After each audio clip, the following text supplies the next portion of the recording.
আজকে অন্যান্য দিনের মতো প্রচারণা শুরু হয়েছে। আপনি জানেন যে হাতে সময় খুব কম, এই কম সময়ের মধ্যে তারা প্রার্থীরা আমরা যেটি দেখছি যে কক্সবাজারের 4টি আসনের মধ্যে এবিএড প্রার্থীরা প্রত্যেকেই বিএনপি, বিশেষ করে বিএনপি এবং জামায়াতের প্রার্থীরা বিভিন্ন মানুষের ধারে ধারে ছুটে যাচ্ছেন। আজকে আমরা যেটি দেখেছি কক্সবাজার 1 আসনে সেখানকার বিএনপির প্রার্থী সালাউদ্দিন আহমেদ, তিনি সুরাজপুর মানিকপুরের যে এলাকাটি রয়েছে, যে ইউনিয়নটি রয়েছে, সেখানকার বিভিন্ন দুর্গম এলাকায় তিনি গিয়েছেন এবং সেখানে বেশ কয়েকটি পথসভা করেছেন। পরে গণসংযোগ করে মানুষের কাছে ভোট প্রত্যাশা করেছেন। একই সাথে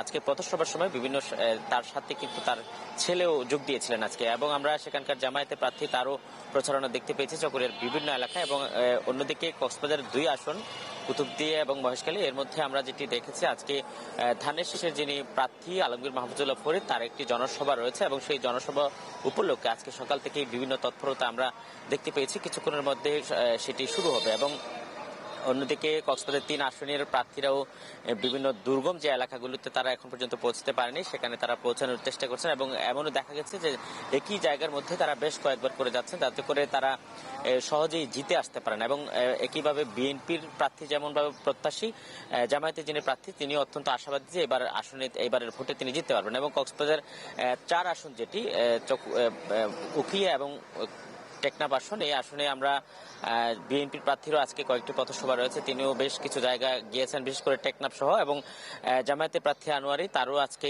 কয়েকটি পথসভা রয়েছে এবং সেই পথসভাগুলোতে তিনি যোগ দিচ্ছেন। এই ছিল আমার কাছে এখান থেকে সর্বশেষ। আজিম, ধন্যবাদ আপনাকে।